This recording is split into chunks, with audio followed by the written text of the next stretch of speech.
दोस्तों, मोदी सरकार के मंत्री को राहुल गांधी ने जिस शब्द के साथ जवाब दिया है, दिमाग से खाली शब्द के साथ जो जवाब दिया है, वो सवाल उठाता है कि अब क्या दिमागी नक्सली वर्सेस दिमाग से खाली का मुकाबला होगा सियासत में। लेकिन दिमागी नक्सल, पीएम मोदी ने जो शब्द इस्तेमाल किया था लाल किले से, दिमागी नक्सली, मानो अपने छात्रों को, मीडिया एंकरों को, बीजेपी नेताओं को, प्रवक्ताओं को, मंत्रियों को होमवर्क दिया था कि शब्द का इस्तेमाल जोर जोर से करना है, बार बार करना है, समूह में करना है, और वैसा ही किया गया। बहुत सारी डिबेट इस मुद्दे पर रखी गई, बहुत सारे मंत्री सांसद वीडियो बनाने लगे। और बीजेपी का एक ट्रम्प कार्ड होता है, जब जनता के सवालों का शोर ऊपर उठने लगे तो उसके बाद सवाल उठाने वालों पर ऐसी तोहमत लगाई जाती है। विपक्षी नेता जाहिर सी बात है जनता का समर्थन करेंगे तो उन्हें देशद्रोही बता दो, टुकड़े टुकड़े गैंग बता दो, दिमागी नक्सली बता दो कि देखिए सरकार के खिलाफ साजिश कर रहे हैं, भारत में गृह युद्ध कराना चाहते हैं। इस तरह का ट्रम्प कार्ड बीजेपी की तरफ से चला जाता है। अपनी साख बचाने के लिए, सवालों से बचने के लिए ऐसे शब्द इस्तेमाल किए जाते हैं। लेकिन विपक्ष वाले भी इस चाल को समझ गए हैं और सोशल मीडिया के जमाने में ट्रेंड सेट होता है तो अब दिमागी नक्सली, देशद्रोही, ऐसी बातें पुरानी हो गई हैं। अब राहुल गांधी मोदी सरकार के पूरे मंत्रिमंडल को पप्पू साबित करने में लग गए हैं। इसलिए नया शब्द राहुल गांधी लेकर आए हैं जवाब देने के लिए, दिमाग से खाली। मोदी सरकार के किस मंत्री को दिमाग से खाली कहते हुए राहुल गांधी ने धज्जियां उड़ाई हैं, पूरी कहानी सिलसिलेवार तरीके से आपको बताते हैं। और ये इस बात को लेकर सवाल उठाता है कि क्या अब मुकाबला होने जा रहा है दिमागी नक्सली वर्सेस दिमाग से खाली का, क्योंकि पहली बार राहुल गांधी ने ऐसे शब्दों का इस्तेमाल नहीं किया है। आपको याद होगा कि जिस वीडियो में पीएम मोदी के गले पड़ने का मजाक उड़ाया था राहुल गांधी ने, उसमें भी मोदी सरकार के मंत्रिमंडल को जोकरों का समूह बताया था राहुल गांधी ने। You're fighting a bunch of jokers. How can you feel scared? You're literally, please understand, you're literally fighting a bunch of jokers, clowns, right? Who have no idea about our philosophy, no idea about our history, right? They're a bunch of clowns. तो राहुल गांधी का बार बार ऐसे शब्दों का इस्तेमाल करना मानो मोदी सरकार के मंत्रियों में दिमाग नहीं है। वो इस बात को दिखाता है कि राहुल गांधी पीएम मोदी के मंत्रिमंडल को, बीजेपी के सांसदों को, नेताओं को मूर्ख साबित करना चाहते हैं। लगता है कि राहुल गांधी उस बदलापुर पर निकल गए हैं जब सालों तक आईटी सेल वालों ने पूरी मेहनत से राहुल गांधी की पप्पू वाली छवि करने की कोशिश की। तो राहुल गांधी दिखा रहे हैं, ये साबित करने की कोशिश कर रहे हैं कि आखिरकार असल पप्पू कौन है और दिमाग से खाली शब्द का इस्तेमाल किसके लिए किया। उससे पहले निशिकांत दुबे का ट्वीट आपको दिखाते हैं। निशिकांत दुबे इस बात को लेकर शायद बौखला गए हैं कि राहुल गांधी ने भाई साहब को भूख हड़ताल पर बैठने का चांस नहीं दिया, छात्रों का अनशन राहुल गांधी ने खत्म कराया। तो शायद निशिकांत दुबे काफी जलन में है कि भैया मैं पॉइंट स्कोर नहीं कर पाया, मुझे भी तो भूख हड़ताल पर बैठना था।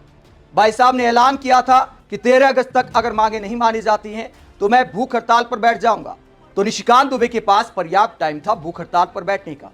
अब पता नहीं पेट से परमिशन नहीं मिली या पार्टी से परमिशन नहीं मिली, ये तो निशिकांत दुबे ही बता सकते हैं कि भूख पर कंट्रोल नहीं कर पाए या फिर पार्टी ने ही मना कर दिया कि भैया बेकार में भूख हड़ताल पर मत जाओ, आपके बस की बात नहीं है, बीच में अगर उठ गए तो बेइज्जती हो जाएगी।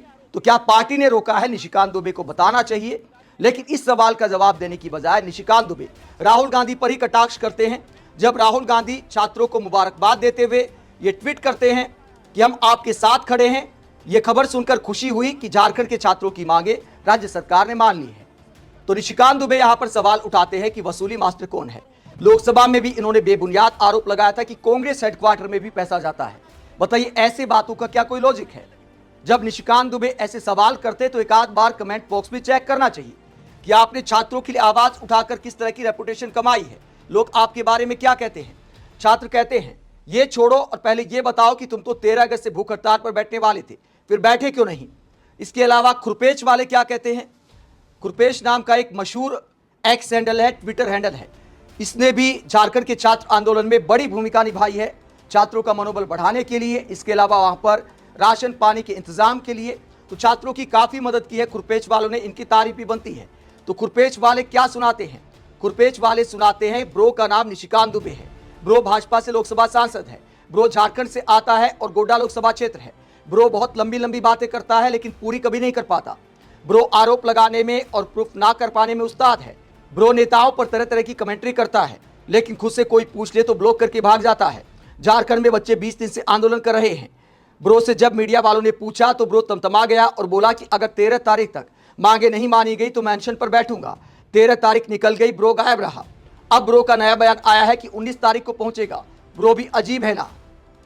तो खुरपेच वाले बखिया उधेड़ते हैं निशिकांत दुबे की कि भैया 13 अगस्त को भूख हड़ताल के वादे का क्या हुआ। निशिकांत दुबे की बकवास के अलावा मंत्री किरण रिजिजू ने एक ऐसा वाहियात बयान दिया इंटरव्यू में, जिसके बाद राहुल गांधी ने आग बबूला होकर दिमाग से खाली बताते हुए जवाब दिया है। मंत्री किरण रिजिजू क्या कहते हैं, क्या दावा किया? कहा कि एक भी आदमी की मौत नहीं हुई, एक आदमी की हड्डी नहीं टूटी, एक भी प्रोटेस्टर सीरियस इंजरी के साथ अस्पताल में नहीं है। दिमाग से खाली कहते हुए किरण रिजिजू को राहुल गांधी ने जबरदस्त धोया है। क्या बोला राहुल गांधी ने? जब एक इंटरव्यू में किरण रिजिजू कहते हैं कि देखिए छात्रों पर लाठीचार्ज इसलिए हुआ क्योंकि वो संसद की तरफ आ रहे थे, अब संसद की तरफ आएंगे तो क्या इसे सरकार बर्दाश्त करेगी? तो छात्रों पर लाठी चलने को लेकर इस तरह का लॉजिक देते हैं किरण रिजिजू। इस पर राहुल गांधी गुस्सा करते हैं। किरण रिजिजू को दिमाग से खाली बताते हुए क्या बोलते हैं राहुल गांधी? राहुल गांधी कहते हैं मोदी सरकार के मंत्री कह रहे हैं कि दिल्ली पुलिस की तारीफ करनी चाहिए। संसद से आधा किलोमीटर दूर शांतिपूर्ण छात्रों पर पैलेट गन चली, कील लगी लाठियां चली, एक बच्चे की आंख चली गई, एक बच्चे के कान कट गया। इस बर्बरता की तारीफ करनी चाहिए क्या? मैं खुद उन घायल बच्चों से मिला हूं, हजारों वीडियो देश ने देखे हैं। इस सरकार का मूल मंत्र ही असत्य और हिंसा है। पहले बच्चों पर लाठी चलाओ, फिर बोल दो कुछ हुआ ही नहीं। पूरे सत्र लापता अमित शाह विपक्ष से भागते रहे। प्रधानमंत्री ने आज तक छात्रों से माफी नहीं मांगी। सच्चाई यह है कि इस देश के लिए सबसे बड़ा खतरा यही दिमाग से खाली लोग हैं, जिन्हें ना अपनी गलती दिखती है और दिखने पर मानते नहीं। देश के बच्चों से झूठ मत बोलिए, उनके पास आंखें हैं और याददाश्त भी।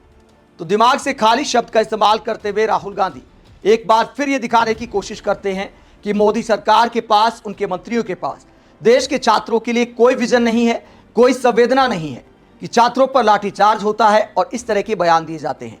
दोस्तों, ये बयान देने की हिम्मत इसलिए भी आती है क्योंकि मीडिया काउंटर सवाल नहीं करता, वरना पलटकर कोई एंकर सवाल कर ले कि अगर संसद आने से रोकना है तो क्या पैलेट गन चलाई जाएगी? क्या छात्रों पर इस तरह से बर्बरता की जाएगी? क्या छात्राओं को पीटेंगे पुरुष पुलिस वाले? एक भी एंकर ने क्या किसी बीजेपी के नेता से पूछा कि देखिए फला अधिकारी एक महिला को थप्पड़ मार रहा है, क्या आपने इस पर कार्रवाई की? मीडिया एंकर बड़े आराम से तस्वीर दिखाते हुए सवाल पूछ सकते हैं, क्योंकि सोशल मीडिया पर बहुत सारी तस्वीरें वायरल थी।